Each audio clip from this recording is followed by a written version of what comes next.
आखिर अलग अलग देशों के आसमान में ये क्या दिख रहा है और अपने देश भारत की एक ऐसी सच्चाई जिसे जानकर आपकी भी पूरी दुनिया घूम जाएगी। साथ ही साथ आज आप एक ऐसी बुक देखने वाले हैं जिसे हमारे प्लेनेट अर्थ पर लिखा ही नहीं गया है। तो हाय गाइस, मैं हूं आकाश और आज की वीडियो होने वाली है काफी ज्यादा मस्त और इंटरेस्टिंग सी। तो अगर आप इस चैनल पर नए हैं तो इस चैनल को सब्सक्राइब करो, उस बेल आइकन को प्रेस जरूर कीजिएगा। गाइस देखो, बचपन से ही हमें पढ़ाया जाता है और बताया भी जाता है कि हमारी जो ये बॉडी है ना, इसमें भाई साहब कोई भी चीज बेवजह नहीं होती। तो अगर ऐसा होता है तो अक्सर ठंड लगने पर या फिर डर लगने पर भाई हमें गूज़बम्स आते ही क्यों हैं? क्योंकि देखो लिटरली आज की डेट में हमारे गूज़बम्स आए या फिर ना आए, हमें रत्ती भर भी उससे फर्क नहीं पड़ता। तो अगर इस चीज से हमें फर्क पड़ता ही नहीं है तो ये हमारे शरीर के साथ होता ही क्यों है? तो देखो गाइस, सच्चाई कुछ ऐसी है कि जो गूज़बम्स है ना भाई साहब, हकीकत में हम जिंदा ही इन्हीं की वजह से है। क्योंकि देखो शुरुआती दौर में ना हम इंसानों की बॉडी के ऊपर काफी ज्यादा बाल हुआ करते थे। तो अब देखो अब क्या होता था कि जैसे ही हमें ठंड लगती थी तो हमारी बॉडी का सिंपैथेटिक नर्वस सिस्टम एक्टिवेट हो जाता था। अब देखो जैसे ही एक्टिवेट होता था ना, हमारे गूज़बम्स हमारी बॉडी के ऊपर आ जाया करते थे। और देखो जब गूज़बम्स आते थे तो हमारी बॉडी के ऊपर जो बाल होते थे ना, उनकी जड़ों को स्ट्रेट करके बड़ा कर दिया करते थे, जिसकी वजह से हमारी बॉडी के ऊपर के जो बाल हैं वो एक तरीके से इंसुलेटर की तरह काम करने लगते थे। मतलब देखो बिल्कुल सिंपल लैंग्वेज में, हमें ठंड लगती है तो हम जो ब्लैंकेट पहन लेते हैं ना, नेचुरली उस समय पर हमारे बाल उसी चीज को किया करते थे। और देखो गाइस, ये चीज सिर्फ हमें जिंदा ही नहीं रखती थी बल्कि हमारे एनिमी से भी हमें बचाती थी। क्योंकि देखो सडनली जब भी कोई खतरनाक जानवर हमारे सामने आता था तब भी शौक के डर के चलते हुए हमारे गूज़बम्स खड़े हो जाते थे, जिससे हमारी बॉडी के जो ऊपर के बाल थे वो भी खड़े होते थे और ओवरऑल हमारा जो साइज होता था ना, वो हमारे एनिमी को काफी ज्यादा बड़ा और मोटा लगने लगता था। अब भाई जिसकी वजह से क्या होता था कि सामने जो जानवर होता था वो हमारे बॉडी साइज को देखकर हम पर बिना अटैक करे भाई चुपचाप वहां से चला जाता था। बट गाइस देखो धीरे धीरे इवोल्यूशन के चलते हुए हमारी बॉडी ने ना वो एक्स्ट्रा जो बाल थे उनको लूज कर दिए, जिसकी वजह से आज की डेट में हमारा सिंपैथेटिक नर्वस सिस्टम भी एक्टिवेट होता है, हमारे गूज़बम्स भी आते हैं। लेकिन क्योंकि बॉडी के ऊपर अब इतने बाल बचे ही नहीं है तो आगे का प्रोसेस कभी भी कंप्लीट नहीं हो पाता है। और इसलिए साइंटिफिकली आज की डेट में आपकी बॉडी के ऊपर गूज़बम्स आए या फिर ना आए, उससे देखो हमें कोई ज्यादा बड़ा फर्क नहीं पड़ता। गाइस क्या आपको पता है कि अभी रिसेंटली जब वेस्टर्न कंट्रीज के ऊपर मैंने काफी ज्यादा रिसर्च करी ना, तो उन सभी कंट्रीज में मेरे को एक सिमिलैरिटी नजर आई कि भाई देखो वहां पर जो बड़े बड़े ऑफिसर्स होते हैं या फिर जो सैनिक होते हैं ना, उनके मील से मिठाई को हटा लिया जाता है। अब आप बोलोगे कि भाई हो सकता है कि उनको काफी ज्यादा फिट रहना पड़ता हो इसलिए उन्हें मिठाई खाने नहीं दी जाती। बट गाइस क्या आपको पता है कि इसके पीछे का कारण फिट रहना नहीं बल्कि उनका दिमाग होता है। तो देखो गाइस, सीन कुछ ऐसा है कि जब भी हम एक्सेस क्वांटिटी में मिठाई को खाते हैं ना, तो हमारे ब्लड में शुगर की क्वांटिटी बढ़ जाती है और उस ब्लड शुगर की क्वांटिटी को मेंटेन करने के लिए हमारी बॉडी इंसुलिन को रिलीज करती है। अब देखो जो मैंने अभी ये बताया ना भाई, ये बिल्कुल बेसिक सी साइंस है और हम सभी को ये पढ़ाया जाता है। लेकिन प्रॉब्लम बस इतनी सी है कि भाई साहब जहां पर हमारी नॉलेज खत्म होती है ना, असली कारनामा तो वहीं से ही शुरू होता है। असल में देखो गाइस, जब आप काफी ज्यादा क्वांटिटी में मिठाई को खाते हो ना, तो ब्लड शुगर को मेंटेन करने के लिए बॉडी उतनी ही बड़ी क्वांटिटी में इंसुलिन को रिलीज करती है। अब देखो इंटरेस्टिंग बात यह है कि जो ये इंसुलिन होता है ना, ये हमारे दिमाग के न्यूरॉन्स की एनर्जी को कलेक्ट करने की पावर को कम कर देता है।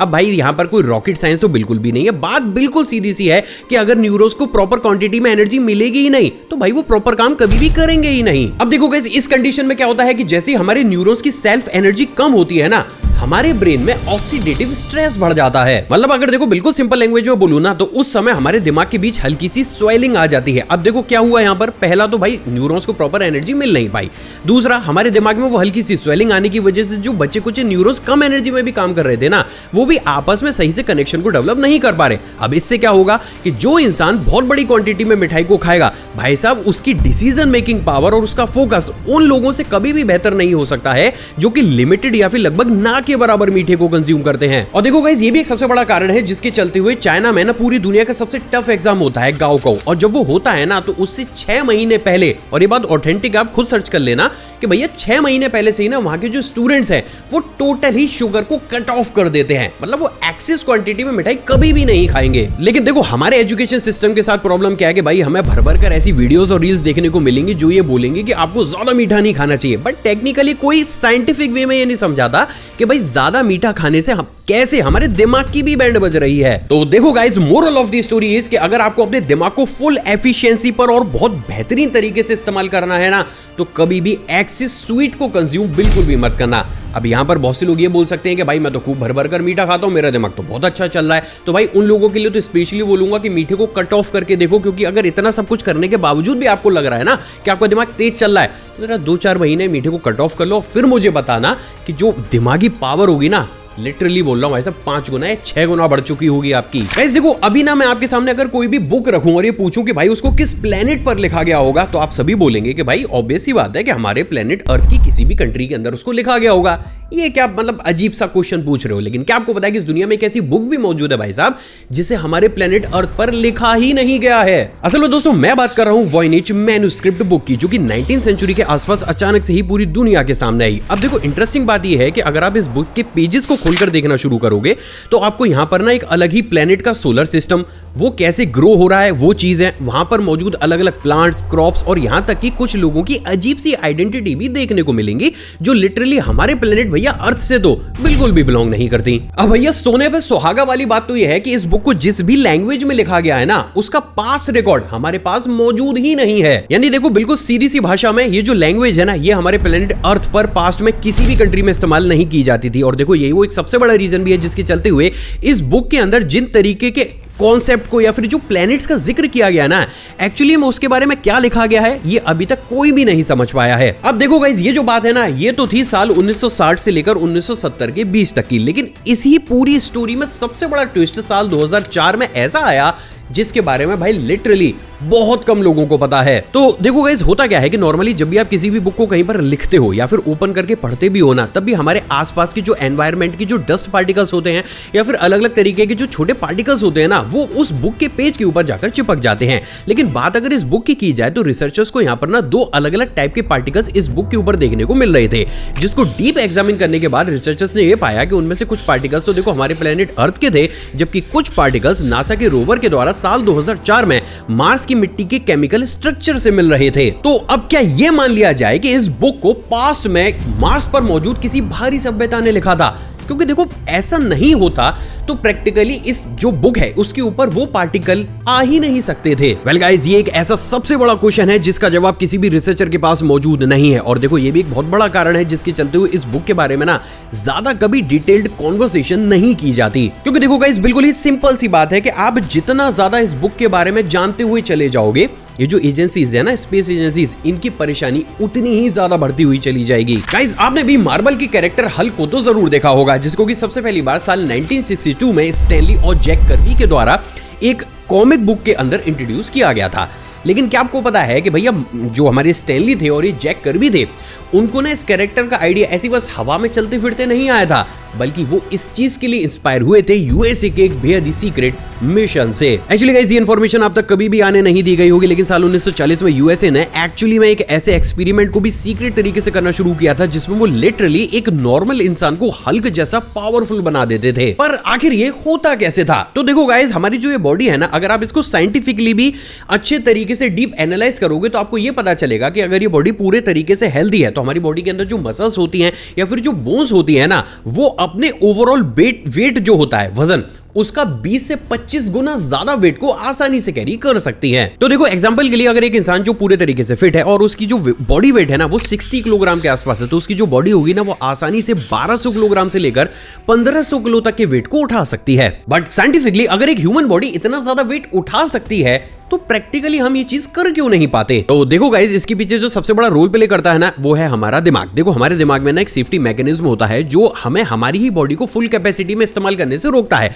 और देखो ऐसा इसलिए होता है क्योंकि अगर हम उसे फुल कैपेसिटी में इस्तेमाल करेंगे तो उस कंडीशन में ना हमारे इंजर्ड होने के या फिर इस दुनिया से टाटा बाय बाय कर जाने के जो चांसेस हैं वो काफी ज्यादा बढ़ जाएंगे। बट देखो स्ट्रेंज बात यह है कि हमारे दिमाग के इस डिफेंस सिस्टम को भी बायपास किया जा सकता है एक्सेस क्वांटिटी में एड्रेनलिन को रिलीज करा के। और देखो गाइस, नॉर्मली भी ना जब भी हम किसी भी टफ सिचुएशन में होते हैं तो आपने भी इस चीज को नोटिस तो जरूर किया होगा कि कुछ मिनट्स के लिए या फिर कुछ टाइम के लिए ना कभी कभार हम हमारी पावर से भी ज्यादा ऐसे एक्स्ट्राऑर्डिनरी काम को कर जाते हैं, जिसे करने के बाद भैया हमें खुद लगता है कि यार ये मैंने ही किया है ना, मतलब मैं कैसे कर सकता हूं इसको। बट कुछ सेकंड्स के लिए हम ऐसा कर जाते हैं। तो देखो एक्चुअली में क्या होता है कि हमारे ब्रेन में ना उस समय पर एक सर्टेन अमाउंट में एड्रेनलिन हार्मोन रिलीज हो जाता है, और जब ये हार्मोन अच्छी खासी क्वांटिटी में रिलीज होता है तो कुछ सेकंड के लिए हमारा जो ब्रेन है ना वो उस सेफ्टी मैकेनिज्म को पूरे तरीके से शट डाउन कर देता है। और देखो इस सीक्रेट मिशन में ना आर्टिफिशियल तरीके से यही किया जा रहा था। एक्चुअली देखो इस मिशन के दौरान यूएस गवर्नमेंट क्या कर रही थी कि वो एक तरीके से हमारे दिमाग में इतने एड्रेनलिन को रिलीज करा रही थी कि जिसकी वजह से हमारे दिमाग का जो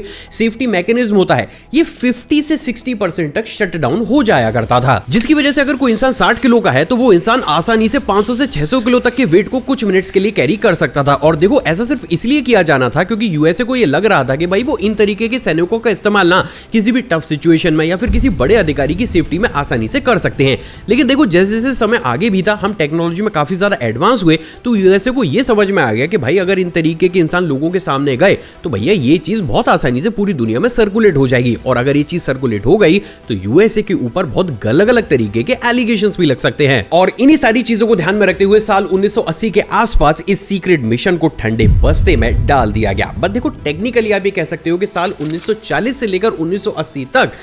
एक्चुअली में हमारे प्लेनेट पर बहुत से ऐसे इंसान भी मौजूद थे जो कि इंसान नहीं बल्कि असली के हल्क हुआ करते थे। ऐसे देखो बचपन से ही हमें ये पढ़ाया जाता है कि एक टाइम पर हमारा जो देश भारत है ना ये सोने की चिड़िया हुआ करता था। एंड इवन बहुत से लोगों को तो ये भी लगता है कि भाई पुराने समय में ना नेचुरली इंडिया में बहुत ज्यादा सोना मिला करता था, जिसको ही लूट कर जो है वो विदेशी ले गए और हमारे मतलब हम सोने की चिड़िया नहीं रहे। बट टेक्निकली अगर आप अच्छे से हिस्ट्री को पढ़ोगे तो आपको यह समझ में आएगा कि देखो नेचुरली इतनी ज्यादा खदानें भी इंडिया के पास नहीं थी जिसकी वजह से आप उसे सोने की चिड़िया कह सके। हकीकत में हमारे देश भारत को सोने की चिड़िया इसलिए कहा जाता था क्योंकि पूरी दुनिया के ऑलमोस्ट जितने भी बड़े बड़े कंट्री थे ना वो भैया खुद से ही हमारे पास आकर ही कहते थे कि हमारा सोना आप रख लीजिए। अब आखिर ये इकोसिस्टम कैसे काम करता था चलिए वो बताता हूं। तो देखो गाइस अगर शुरुआती दौर में पूरी दुनिया में अगर कोई भी देश कोई नया ट्रेंड सेट करता था ना तो भाई साहब उस देश का नाम हुआ करता था भारत। फिर वो चाहे फैशन हो, ट्रांसपोर्टेशन हो, मेडिकेशन हो, फूड हो या फिर कोई भी अलग सेक्टर। पर क्यों? तो देखो गाइज अगर इस चीज को यहां बैठकर मैं बोलूंगा तो शायद आप में से बहुत से लोगों को लगेगा कि भाई तू तो इंडियन है, शायद इसलिए इस चीज को बोल रहा होगा। तो इसीलिए ना मैं शुरुआत ही करना चाहता हूं Roman commander Pliny the Elder के स्टेटमेंट से, जिसमें वैसे उन्होंने खुद इस बात को एडमिट किया है कि जो रोम था ना उसका पूरा का पूरा सोना हर साल जाकर गिरता था हमारे देश भारत में। सिर्फ इतना ही नहीं बल्कि अगर आप पास्ट ट्रेंड को भी उठाकर देखोगे ना तो आपको यह पता चलेगा कि फर्स्ट सेंचुरी से लेकर 18th सेंचुरी तक अरेबियन कंट्रीज हो गए, फ्रांस हो गया या अपना जो रोम हो गया ना और दुनिया के ऑलमोस्ट सभी बड़ी बड़ी जो कंट्रीज थे भाई साहब वो भर भर कर ना गोल्ड सिर्फ भारत को ही दिया करते थे। और देखो ऐसा इसलिए था क्योंकि मसालों की खोज और उनको किस तरीके से इस्तेमाल करना है शुरुआती दौर में सिर्फ हम इंडियंस को ही पता था और इसलिए भी किस डिश में कौन सा मसाला डलेगा और वो डिश वर्ल्ड वाइड किस तरीके से बेची जाएगी ये ट्रेंड उस समय हमारा देश भारत ही सेट करता था। अब देखो गाइस बात अगर मैं फैशन की भी करूं तो आज की डेट में क्या होता है कि जो फैशन है ना ये वेस्टर्न कंट्रीज इसका ट्रेंड जो है वो सेट करते हैं और हम उसको फॉलो करते हैं। लेकिन शुरुआती दौर में ऐसा नहीं था क्योंकि शुरुआती दौर में इंडिया में बनने वाले सी थ्रू कपड़े पूरी ही दुनिया में भाई साहब बहुत ज्यादा फेमस हुआ करते थे, जिसकी चलते हुए पूरी दुनिया के जो बड़े बड़े बिजनेसमैन होते थे ना ये शिप्स को लेकर आते थे, सोने को लाद कर वो सोना हमें देते थे और हमारे जो सिल्क के सी थ्रू कपड़े थे उनको ले जाया करते थे। तो टेक्निकली उस समय पर कौन सा देश किस तरीके के फैशन को पहनेगा, कौन सा कपड़ा किस तरीके का दिखेगा वो भाई साहब हम सेट किया करते थे और वो लोग हमें फॉलो करते थे। अब देखो गाइस अगर मैं बात मेडिकेशन की भी करूं ना तो हमारा जो आयुर्वेद था वो उस समय पर दुनिया के सबसे ज्यादा हाईटेक मेडिकेशन माना जाता था, जिसके चलते हुए आज जैसे हम बीमार हो जाते हैं तो अपना इलाज कराने के लिए हम क्या करते हैं, हम यूएस भाग जाते हैं, हम ऑस्ट्रेलिया भाग जाते हैं। ठीक उसी समय पर ना ऑलमोस्ट पूरी दुनिया के लोग अपना सबसे सही इलाज कराने के लिए सीधा इंडिया आया करते थे। और देखो ये वो एक सबसे बड़ा कारण भी था जिसके चलते हुए क्योंकि उस समय इंटरनेशनल ट्रांजेक्शन जो थे वो गोल्ड की तर्ज पर किए जाते थे, तो भारत के पास भाई लिटरली इतना ज्यादा गोल्ड हो गया था कि एक टाइम पर भारत को ना सोने की चिड़िया कहा जाता था। बट गाइस देखो अनफॉर्चुनेटली आगे चलकर ना हम हमारी ही इस धरोहर को प्रैक्टिकली संभाल नहीं पाए, जिसके चलते हुए जो ट्रेंड सेटर वाला जो पैटर्न था ना ये टोटली वेस्ट में शिफ्ट हो गया। और आज देखो वो डिसाइड करते हैं कि फैशन किस तरीके का जाएगा, फास्ट फूड में क्या क्या आएगा क्या क्या नहीं आएगा, और लिटरली उस चीज को काफी हद तक हम लोग इन्फ्लुएंस करके कैरी भी करते हैं। हम हमारी संस्कृति को भूल चुके हैं, लेकिन पास्ट समय पर जो था ना ये सारी ही चीजें इंडिया से सेट होती थी। बट ठीक है हम फिर से मेहनत कर रहे हैं और मोस्ट प्रोबेबली दोबारा से हम इस चीज को यहां पर शिफ्ट करेंगे ही। तो अब अगर आपने अपने देश भारत के बारे में कुछ नया जाना हो और आपको भी इंडियन होने पर प्राउड फील हुआ हो तो इस वीडियो पर एक लाइक जरूर कीजिएगा। गाइस सपोज कीजिए रात का समय है, आप अपने कॉलोनी के बाहर या फिर किसी भी रोड पर ऐसे वॉक कर रहे हो और अचानक से आप इस चीज को नोटिस करते हो कि अजीबोगरीब 15 से 20 लाइट्स ना आपके सर के ऊपर हवर करने लगी हैं। अब उस कंडीशन में आप क्या करोगे भाई? ऑब्वियस ही बात है 2 या 4 मिनट तो देखो हम चीज़ों को समझने की कोशिश करेंगे कि भाई ये लाइट्स कैसी हैं, बट प्रैक्टिकली अगर वो हमारे सर के ऊपर मंडराती रहे तो भाई हम डर के मारे वहां से भाग जाएंगे। एंड व्हाट इफ कि अगर ये इंसिडेंट 1 या 2 दिन नहीं बल्कि लगातार 1 महीने तक आपके साथ होता ही चला जाए? वेल गाइस, ऐसी अजीबोगरीब बातें मैं इसलिए कर रहा हूं क्योंकि ये चीज पिछले 1 महीने से भी ज्यादा लंबे समय से फेस कर रहा है यूएसए। एक्चुअली गाइस शायद आपको ये नहीं पता होगा लेकिन रिसेंटली 1 महीने के आसपास से यूएसए की बहुत सी सिटीज के ऊपर देर रात में कुछ इस तरीके की अजीबोगरीब रोशनियां हवर करती हुई दिखाई दे रही हैं। एंड माइंड यू, ये चीज इतनी ज्यादा सीरियस हो चुकी है कि आज की डेट में इसके ऊपर घंटों घंटों डेली चर्चा व्हाइट हाउस में भी हो रही है। क्योंकि देखो गाइस, लिटरली तमाम कोशिश करने के बावजूद भी भाई साहब यूएसए गवर्नमेंट को ही ये समझ में नहीं आ रहा है कि ये लाइट्स हैं तो हैं क्या। That there is circumstantial evidence that there is an Iranian mothership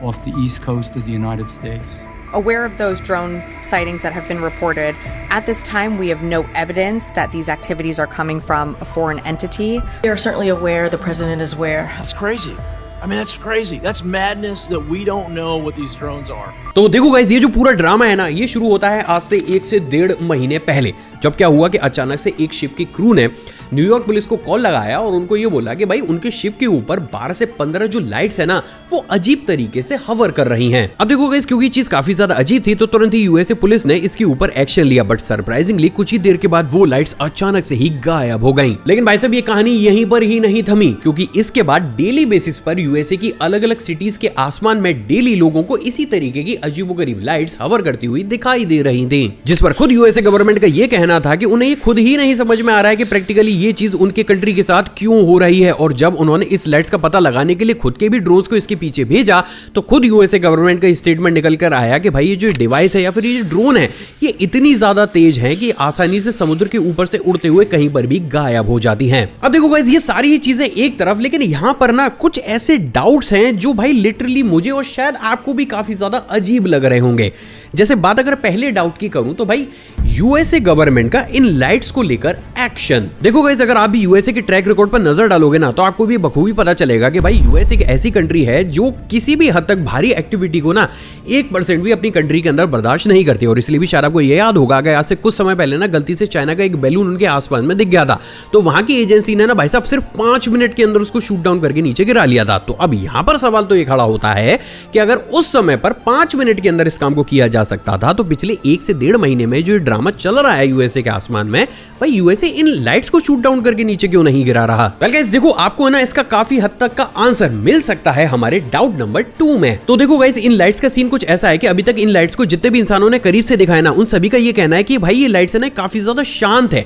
और इनके ना ये मतलब लोगों के आसपास जब आती हैं तो इनके ऊपर से जो रोशनी लोगों के ऊपर पड़ती है ना उनसे इन्हें पता चलता है कि भाई उनके आसपास कोई लाइट हवर कर रही है। अब देखो बात अगर ड्रोन की जाए और ये मान भी लिया जाए कि चलो ये ड्रोन भी है, तब भी इस पूरी दुनिया में भाई साहब कोई भी ऐसी टेक्नोलॉजी मौजूद नहीं है जो हवा में एक ही जगह पर खड़ी होकर हवर कर सके और उससे आवाज ही ना निकले। क्योंकि देखो गाइस, प्रैक्टिकली इस सिचुएशन में क्या होगा, किसी भी ऑब्जेक्ट को हवा में ऐसे रोकने के लिए ना हवा को काटना पड़ेगा। अब अगर वो ऑब्जेक्ट हवा को काटेगा तो भाई ऑब्वियस सी बात है वो आवाज को तो क्रिएट करेगा ही करेगा। लेकिन बात अगर इन ऑब्जेक्ट्स की जाए तो भाई साहब इनके साथ तो बिल्कुल भी ऐसा नहीं हो रहा है। And now talking about the last doubt जो शायद सबसे पहली बार आपके दिमाग में आया होगा कि भाई जब यूएसए को ये पता है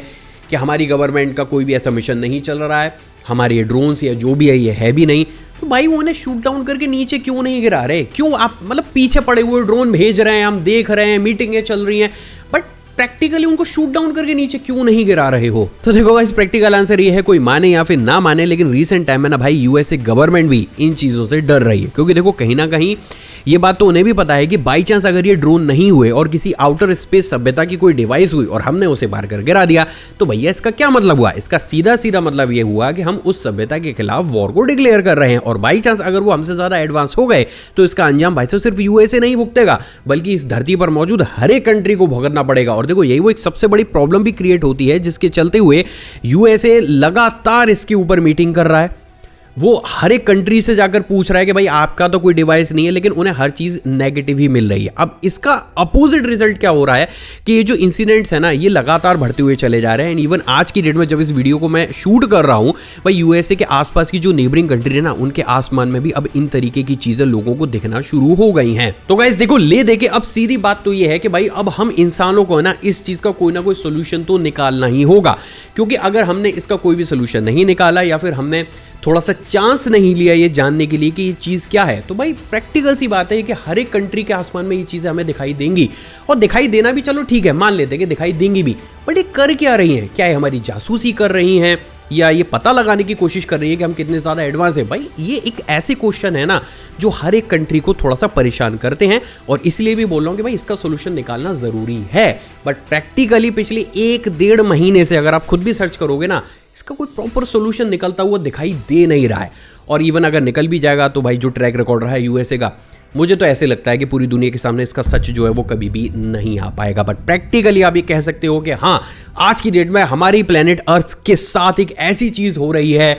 जिसे बड़े से बड़ा ऑफिशियल एक्सप्लेन कर ही नहीं रहा है। आई होप गाइज आज का ये एपिसोड आपको पसंद आया होगा, और ऑलरेडी आपने इस वीडियो को लाइक कर दिया होगा। मुझसे इंटरेक्शन को बढ़ाना चाहते हैं, नीचे कमेंट सेक्शन में कमेंट कीजिएगा, या फिर आप चाहे तो मुझे इंस्टाग्राम पर भी फॉलो कर सकते हैं। एक और फ्रेश कमाल एपिसोड में आपसे दोबारा मुलाकात होगी दोस्तों। जय हिंद।